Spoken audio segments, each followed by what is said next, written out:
राजस्थान से बिलोंग करता हूँ। स्टडीड इन केंद्रीय विद्यालय और 6 years and then Army Public School Kota. And after that मैंने अपना ग्रेजुएशन जो है वो MNIT जयपुर से किया था।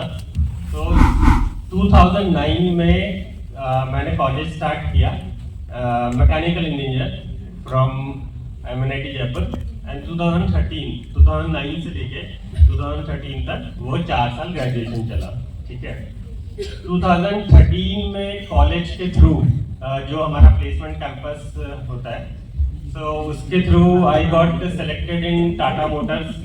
और वहाँ पे टाटा मोटर्स पुणे में 2013 से लेके 2015 जुलाई अराउंड 2-2.25 साल तक मैंने टाटा मोटर्स में एज एन असिस्टेंट मैनेजर काम किया। और 2015 जुलाई में मैंने अपनी जॉब वहाँ पे लीव करी और then I shifted to Delhi basically for preparation of civil service. तो 2015 जुलाई से लेके 2017 जुलाई 2000 आप मान लीजिए 2017-18 तक 2-2.5 साल तक की प्रिपरेशन इस एग्ज़ाम के लिए करी थी। और फिर 2017 का जो एग्ज़ाम होता है civil service examination 2017, I got selected in 2017 exam with All India rank 85 and my batch is 2018 Indian Administrative Service. तो ये मेरा ब्रीफ बैकग्राउंड था, मेरा एजुकेशन बैकग्राउंड एंड जो मेरा कॉलेजेस रहे, कहाँ पे मैंने क्या क्या किया। बट इसको मैं थोड़ा डिटेल में बताना चाहूँ अपना कॉलेज का। तो आज जैसे आप लोग आज बैठे हुए है ना, तो एक टाइम था 2009 में जब हम लोग भी आए थे। ठीक है, सब फर्स्ट ईयर में आते थे काफी डरे हुए होते हैं और थोड़े डरे हुए होते हैं, कुछ कॉन्फिडेंस भी होता है कि चलो किसी तरह कॉलेज में तो आ गए। ठीक है, फिर वो वाली फील आती है कि अब स्ट्रगल खत्म है ना, क्योंकि हमें पेरेंट्स भी यही समझाते हैं कि आप 10th में बोर्ड में मार्क्स ले आओ, then you don't have to worry. ठीक है, फिर हम 11th क्लास में मस्ती करने लग जाते हैं 10th में मार्क्स आ गए। ठीक है ना, और फिर 12th में मार्क्स ले आओ, फिर आपका स्ट्रगल खत्म हो जाएगा। बट फिर स्ट्रगल चालू, फिर ऐसे करके कॉलेज के अंदर आ गए। सो मेरे साथ भी ऐसे ही हुआ था। So I got selected in MNIT। तो ऐसा लगा कि उस टाइम पे कि अब 4 साल कुछ नहीं करना, ठीक है, कॉलेज एंजॉय करना है। ठीक है ना, तो आप इस माइंडसेट से जब एंटर होते हो, ठीक है ना, और वहाँ पे जब आपको प्रॉपर गाइडेंस नहीं पता होता क्या करना है लाइफ में, ठीक है ना, करियर में क्या करना है ना। He was in insurance company, my mother was a teacher, so it's a middle class family who doesn't have any background in any civil service की क्या करना है। ठीक है, सो कॉलेज के जो 4 साल थे मेरे, ठीक है, वो ऐसे तो बहुत मेमोरेबल थे।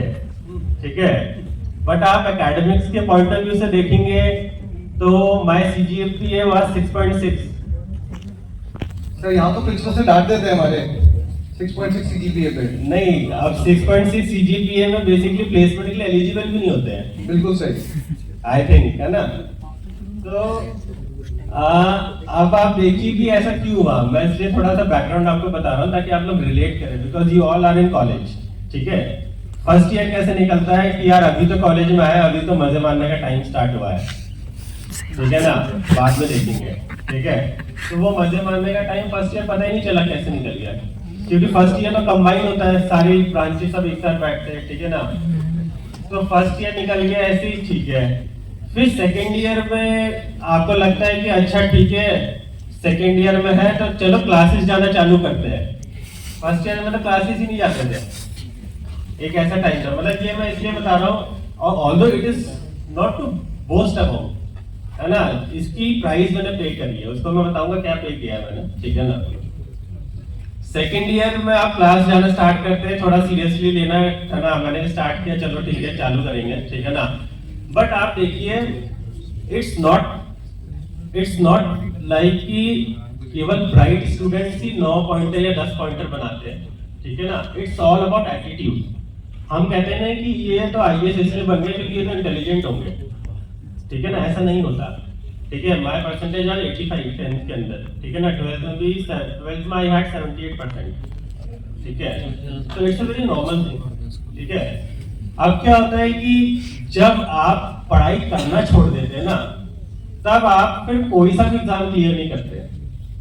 सो कॉलेज में basically I left the studies, ठीक है ना, स्टडीज छोड़ देना मतलब कि सेकेंडरी हो गया, आप सारी एक्टिविटीज में पार्ट ले रहे हैं, ठीक है ना, इवेंट्स ऑर्गेनाइज कर रहे हैं, ठीक है, और घूम रहे फिर रहे हैं, ठीक है, आपने दोस्ती यारी बढ़ा ली बहुत, ठीक है, और खूब मजे चल रहे हैं, अब जयपुर में आ गए, ठीक है ना, तो वो सारी लाइफ स्टार्ट हो गई, ठीक है।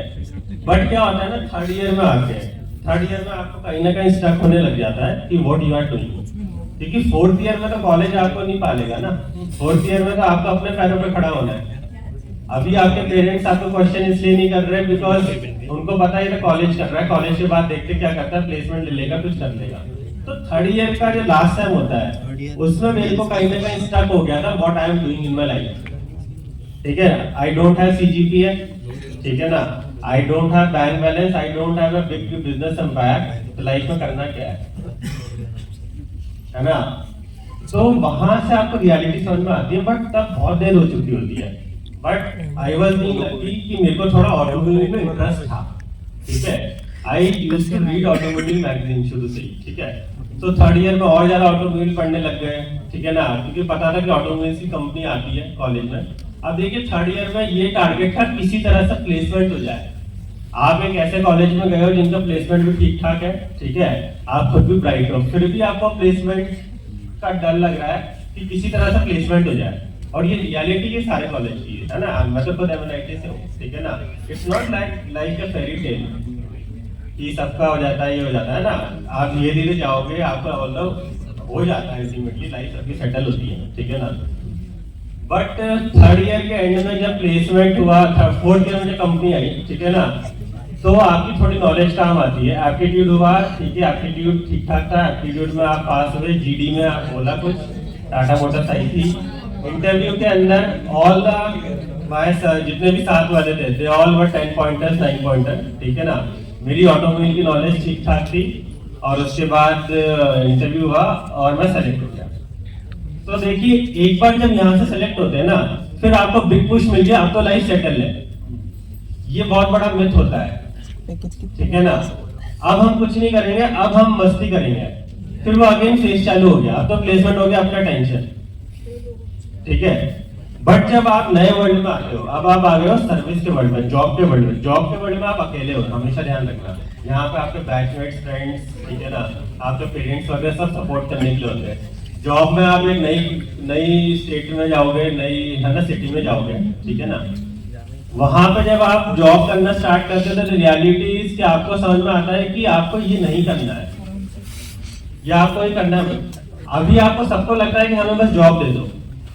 जब आपको जॉब मिलेगी फिर आप कहोगे हमें तो एमबीए करना है। जब आप एमबीए कर आओगे फिर आपको लगेगा नहीं यार हमें कुछ और करना है। अब आप ज्यादा क्यों नहीं बोल पाओगे क्योंकि आपको पोस्ट ग्रेजुएट भी कर लिया और ज्यादा चीजें बची नहीं है। तो आपको भी थोड़ी लगने लगेगा यार इतनी सारी गलत चॉइसेस ले लिया, बोले किस मुंह से क्या करना है, ठीक है ना। तो ये करने के बाद क्या हुआ कि 2 साल जब मैं टाटा मोटर्स में था, ठीक है ना, it is an automobile company, मैं मैकेनिकल इंजीनियर था, ठीक है। वहां पे जाकर मेरे को लगा कि नहीं यार जो हम चीजें एस्पायर करते हैं वो शायद इसलिए करते हैं क्योंकि लिमिटेड नॉलेज होती है। मेरे को एक जगह पे बैठ के काम नहीं करना, एक चेम्बर या एक केबिन में बैठ के जहाँ पे मेरी जो लिमिट है ना, मेरे काम करने का जो इफेक्ट है वो बहुत ही लिमिटेड है, ठीक है। तो अब ये नहीं करना तो क्या करना है। तो अगर आप इसी में एमबीए करते हैं तो फिर आप सैलरी वाइज ऊपर जाएंगे, काम आपको ऑलमोस्ट सेम रहेगा, ठीक है ना। थोड़ी सी प्रोफाइल आपकी इंक्रीज हो जाएगी, ठीक है ना। आप एमएस करने चले जाइए, बाहर चले जाइए, ठीक है ना। Ultimately again the scope is limited, ठीक है। तो फिर समझ में आया कि गवर्नमेंट एग्जाम की तैयारी करते हैं, आईएएस की तैयारी करते हैं, ठीक है ना। बट आईएएस की तैयारी करना एक तरह से आप मान लीजिए कि वैसे ही होता है जैसे हम लोग नहीं बोलते, पिक्चरों में दिखाते हैं कि या तुम कलेक्टर बनोगे क्या। It's a joke basically, we keep it as a joke, है ना, because we have made it so big कि हम उसको जोक, है ना, कि भाई तू ज्यादा कलेक्टर बन रहा है क्या, ऐसे ही बोलते हैं ना हम, कोई ज्यादा चौधरी बनता है तो उसको बोलते हैं, है ना, तो इट्स ए जोक। और इनफैक्ट कॉलेज में अगर मैं बताऊं, थर्ड ईयर में मेरा एक दोस्त था, ठीक है ना, हमारे साथ ही बैठा था, 6.5 पॉइंटर, अब देखो ग्रुप भी ऐसे ही बन जाता है, तू ना लाइक बन जाता है, बन गया ग्रुप, है ना। तो हम में से एक जना आईएएस कहीं पे गया, बस कि फादर या मदर के साथ शादी में किसी अटेंड करना है, किसी ब्यूरोक्रेट की शादी थी, ठीक है ना। तो उसने वहाँ पे कुछ देखा, वहाँ पे, है ना, काफी सारे ब्यूरोक्रेट्स आए होंगे, ठीक है ना, इट्स अ गुड शो जब भी कोई ऐसा होता है शादी या कुछ फंक्शन होता है, ठीक है ना। तो वहाँ पर उसको बड़ा इन्फ्लुएंस हुआ, उसको लगा कि नहीं यार मुझे तो ये करना है। तो आप ये मानिए कि हम में से वो एक बंदा जो था वो बुक लेकर आया था एक आईएएस की, है ना, किसी अरियन पब्लिकेशन की। हमने उसको बोला था कि तू आईएएस बनेगा कि पहले 6.5 पॉइंटर दे रहा तो इम्प्रूव कर ले, मतलब वी वर द वन। तो कॉलेज में हम लोग सभी उस लेवल पे होते हैं, ठीक है ना। और यही दिक्कत है कि हम जैसे जो मिडिल क्लास लोग होते हैं, जिनका कोई गाइडेंस का सोर्स नहीं होता, हम लोग को इतने बड़े सपने देख ही नहीं सकते। इट्स नॉट अबाउट कि आपकी गलती है, मैं भी तो नहीं देख पाया था। तो क्या लगता है आपको सर, मेरी गलती किसकी है अगर हम सपने नहीं देख पा रहे हैं? और आप बोल रहे हैं कि मेरी भी गलती नहीं है, समाज की भी गलती नहीं है, घर वालों की भी गलती, तो गलती है किसकी है? नहीं, गलती गलती गलती किसी की नहीं है। गलती पता है क्या है? सही टाइम पे सही इंफॉर्मेशन नहीं दी जाती है। आज कोई अगर मेरे को फर्स्ट ईयर में आके बोलता कि you are a bright student, ठीक है ना, और यूपीएससी एक एग्जाम है, ठीक है ना, जैसे बाकी एग्जाम्स होते हैं, ऑल्दो सिलेबस बड़ा है, ठीक है ना, एग्जाम टफ है, बट अल्टीमेटली दे तो बच्चे रहे, ऊपर से कहीं से बाहर से तो बच्चे मंगाए नहीं गए यूपीएससी देने के लिए। देंगे तो आप में से तो देंगे सब, तो क्रैक भी इनमें से करेंगे, ठीक है ना। और कैसे क्रैक करना है, किस टाइम पे स्टडी चालू करनी है, क्या पढ़ना है, और इस एग्जाम में वो नहीं चाहिए होता है जो मैं क्लियरली बता दूं, जो कि बहुत सारे बच्चों ने आईआईटी भी दिया होगा। आईआईटी में फिजिक्स के मोशन से क्वेश्चन सॉल्व नहीं होते तो नहीं होते हैं, it's a mental game, trust me, ठीक है ना। मेरे से भी नहीं होते थे, बहुत सारे ऑप्टिक्स से क्वेश्चन सॉल्व नहीं होते थे, बहुत सारे बच्चों से इजीली हो जाते थे, कईयों की मैथ्स बहुत ज्यादा अच्छी होती थी और लिटरली उनकी अच्छी होती, तो वो दिमाग अलग टाइप का होता है, वो आईआईटी में मैटर करता है, मैं बता रहा हूँ, ठीक है ना। इस एग्जाम में वो मैटर नहीं करता, इस एग्जाम में राइट गाइडेंस और हार्डवर्क ही मैटर करता है।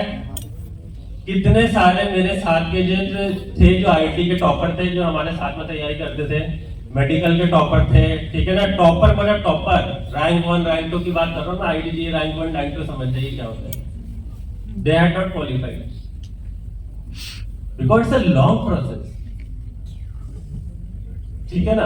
तो ये सारी चीजें करके, तैयारी करके, जॉब छोड़ के हम लोग गए अपना तैयारी करने, वहां 2 साल फर्स्ट अटेम्प्ट में मेरा भी नहीं हुआ, ठीक है ना।